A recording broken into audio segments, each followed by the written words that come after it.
दोस्तों, आज हम एक बहुत ही जरूरी और रोचक विषय पर बात करने वाले हैं। क्या आपने कभी सोचा है कि जो सोना आप गहने के रूप में पहनते हैं वो धरती के अंदर से निकलकर दुकान तक कैसे पहुंचता है? सोना कहाँ पाया जाता है? उसे कौन निकालता है? गलाने यानी पिघलाने की प्रक्रिया कैसे होती है और इसमें सरकार की क्या भूमिका होती है?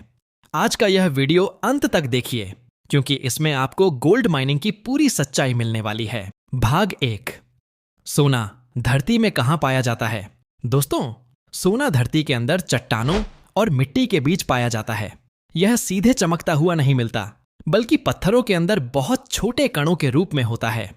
भारत में सोना मुख्य रूप से इन राज्यों में पाया जाता है: कर्नाटक, आंध्र प्रदेश, झारखंड, ओडिशा और कुछ हद तक राजस्थान। धरती के अंदर सोना कहां है, इसकी पहचान करने का काम करता है जियोलॉजिकल सर्वे ऑफ इंडिया।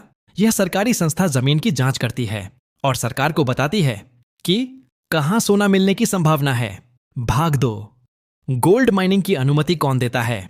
दोस्तों, कोई भी व्यक्ति या कंपनी ऐसे ही सोना नहीं निकाल सकती। इसके लिए अनुमति लेनी पड़ती है राज्य सरकार से और केंद्र सरकार से। इस पूरे काम की निगरानी करता है मिनिस्ट्री ऑफ माइंस। इसके अलावा इंडियन ब्यूरो ऑफ माइंस ये देखता है कि खनन नियमों के अनुसार हो रहा है या नहीं, यानी सोना निकालना पूरी तरह सरकार के नियंत्रण में होता है। भाग 3, गोल्ड माइनिंग कैसे होती है? अब बात करते हैं असली प्रक्रिया की। सोना निकालने के 2 मुख्य तरीके होते हैं: खुली खदान विधि, भूमिगत खदान विधि। खुली खदान में ऊपर की मिट्टी और पत्थर हटाए जाते हैं। भूमिगत खदान में जमीन के अंदर सुरंग बनाई जाती है। इसके बाद सोना युक्त पत्थरों को बाहर निकाला जाता है और बड़ी मशीनों से पीसकर पाउडर बनाया जाता है। भाग 4, पत्थर से सोना अलग कैसे किया जाता है? दोस्तों, पत्थर से सोना निकालना सबसे संवेदनशील काम होता है। इसके लिए पानी, रसायन और मशीनों का उपयोग किया जाता है। इस प्रक्रिया में सोने के कण अलग हो जाते हैं और बाकी बेकार सामग्री अलग कर दी जाती है। फिर यह सोना कच्चे रूप में इकट्ठा किया जाता है, जिसे अभी शुद्ध नहीं माना जाता। भाग 5, सोना गलाना यानी पिघलाना। अब आता है सोना गलाने का काम। कच्चे सोने को बहुत ज्यादा तापमान वाली भट्टी में पिघलाया जाता है। इस दौरान अशुद्धियां अलग हो जाती हैं और सोना धीरे धीरे शुद्ध रूप में बदलता है। यहीं पर 24 कैरेट के आसपास की शुद्धता प्राप्त की जाती है। भाग 6, शुद्धता की जांच और सरकारी निगरानी। दोस्तों, सोने की शुद्धता की जांच बहुत जरूरी होती है। भारत में सोने की गुणवत्ता और शुद्धता पर नजर रखता है ब्यूरो ऑफ इंडियन स्टैंडर्ड्स। यही संस्था हॉलमार्क और शुद्धता के नियम तय करती है।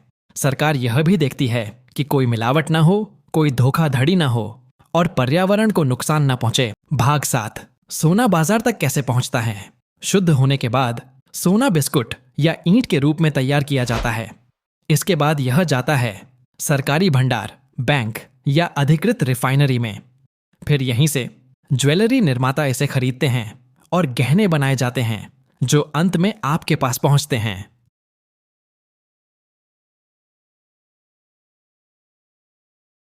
भाग 8, सरकार की सबसे बड़ी जिम्मेदारी। दोस्तों, सरकार की जिम्मेदारी है खनन पर नियंत्रण, पर्यावरण की सुरक्षा, टैक्स और राजस्व, उपभोक्ताओं को शुद्ध सोना दिलाना, अवैध खनन रोकना। अगर सरकार सख्त न हो तो बाजार में नकली और मिलावटी सोना बढ़ सकता है। दोस्तों, सोना जितना कीमती होता है, उसे निकालने वाले मजदूरों की जिंदगी उतनी ही खतरे से भरी होती है। जमीन धंसने का खतरा, भूमिगत खदानों में हजारों फीट नीचे काम करना पड़ता है। कभी भी छत गिर सकती है, सुरंग बंद हो सकती है। कई बार मजदूर अंदर फंस जाते हैं और बाहर आना मुश्किल हो जाता है। दम घुटने और जहरीली गैस खदान के अंदर ऑक्सीजन कम होती है। कई बार जहरीली गैस निकलती है, जिससे मजदूर बेहोश हो सकते हैं या जान भी जा सकती है।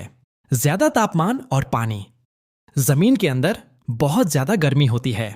कहीं कहीं अचानक पानी भर जाता है।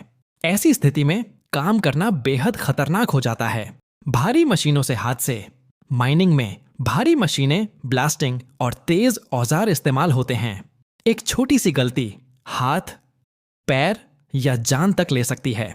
लंबी बीमारी का खतरा लगातार धूल, रसायन और जहरीले कणों के संपर्क में रहने से मजदूरों को सांस की बीमारी, फेफड़ों की समस्या, आंखों की रोशनी कम होना जैसी बीमारियां हो जाती हैं।